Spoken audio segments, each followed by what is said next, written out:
राधे राधे दोस्तों, आपका फिर से स्वागत है मेरे YouTube चैनल राधे श्याम में। आज हम आपको मृत्यु की पराजय, ये एक नई किताब है, नया एक ग्रंथ है, उसको सुनाएंगे जिसमें आप नई नई चीज़ें सीखेंगे। लेकिन ये शुरू करने से पहले मेरी आप सबसे विनती है कि आप मेरे चैनल को सब्सक्राइब, लाइक और शेयर ज़रूर करें ताकि हम आपके लिए और अच्छी पुराने ला सकें। राधे राधे दोस्तों, आपका फिर से स्वागत है मेरे YouTube चैनल राधे श्याम में। आज हम आपको आगे की कथा सुनाते हैं।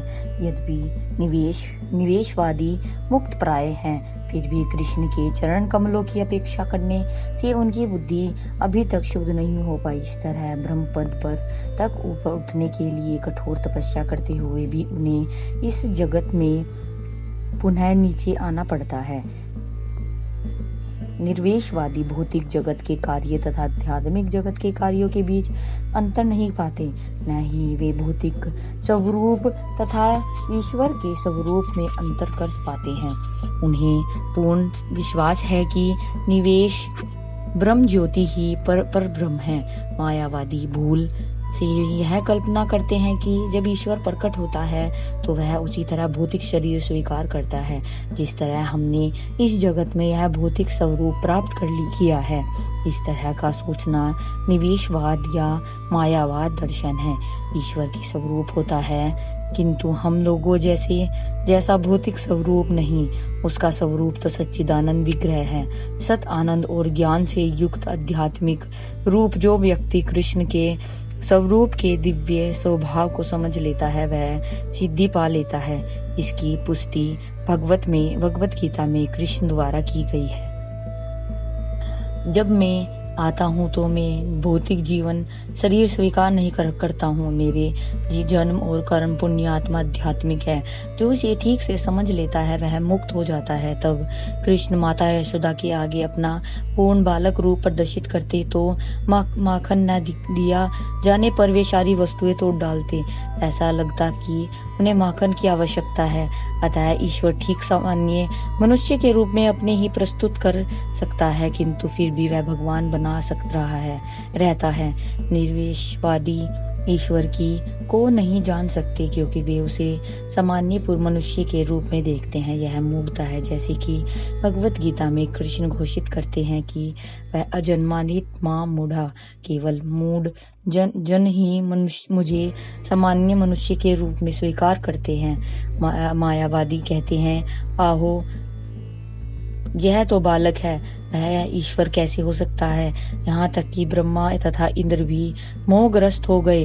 उन्होंने सोचा यह बालक परमेश्वर कैसे हो सकता है, जरा इसकी परीक्षा ले। कभी कभी ईश्वर का तथाकथित अवतार यह घोषित करता है कि मैं ईश्वर हूँ। अतः इसकी परीक्षा या निश्चय करने के लिए होनी चाहिए कि वह वास्तव में ईश्वर है या नहीं। मायावादी यह दावा करते हैं कि मैं ईश्वर हूँ, मैं कृष्ण हूँ, मैं राम हूँ।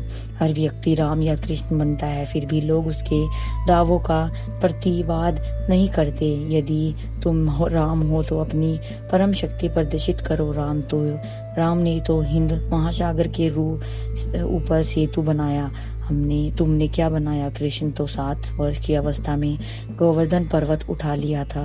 तुमने क्या किया? जब इस लोगों को कृष्ण की लीलाओं का हवाला देकर ललकारा जाता है तो ये मूढ़ कहते हैं यह सब कपोल कल्पना है, मिथ्या है। इसलिए लोग सामान्य व्यक्ति को राम या कृष्ण मान लेते हैं। ऐसी नादानी चल रही है। अतः जो अपने को ईश्वर घोषित करते हैं तथा जो उन्हें ईश्वर मानते हैं, दोनों ही उनके लिए कष्ट भोगेंगे। कोई भी अपने को ईश्वर कह सकता है तथा कोई भी मूर्ख उसे स्वीकार कर सकता है, किंतु कोई भी झूठे ईश्वर की सेवा करके लाभान्वित कर नहीं होगा। एक बार ब्रह्मा ने सोचा कि कृष्ण भी ऐसे ही झूठे ईश्वर को हो सकते हैं। उन्होंने देखा कि वृंदावन में एक बालक को भगवान माना जाता है और वह असामान्य कार्य कर रहा है। अतएव ब्रह्मा ने परीक्षा लेने की ठानी। उन्होंने कृष्ण के बछड़ों तथा संगियों को चुराकर उन्हें छिपा दिया। जब 1 साल बाद ब्रह्मा जी वृंदावन लौटे तो देखा कि वहीं बछड़े तथा संगी वहीं खेल रहे हैं। वे समझ गए कि कृष्ण ने कृष्ण ने अपनी असीम शक्ति से अपना विस्तार कर इतने बछड़ों तथा संगियों में कर लिया है। बालकों की अपनी माताएं यह जान न पाई कि उनके पुत्र कृष्ण के विस्तार है। माताएं यह न समझ सकी कि संध्या समय जब उनके बालक चराहों के से घर लौटते तो उनके प्रति उनका प्रेम अधिकाधिक क्यों बढ़ जाता था। अतः अंत में ब्रह्मा कृष्ण की शरण में आ गए और कृष्ण की महिमा में उन्होंने सुंदर स्तुतियों की रचना की। इसी तरह जब कृष्ण ने अपने पिता नंद महाराज से कहा, इंद्र के लिए यज्ञ करने के लिए की कोई आवश्यकता नहीं है क्योंकि वह भगवान के आदेश के अधीन है, तो इंद्र उद्ग्र हो उठा। कृष्ण ने नंद महाराज से यह नहीं कहा कि मैं भगवान हूँ, अपितु यह कहा कि इंद्र भगवान के आदेश के अधीन है, अतएव उसे अपने आप के लिए वर्षा नहीं करनी पड़ेगी, इसलिए उसके लिए यह यज्ञ करने की कोई आवश्यकता नहीं है।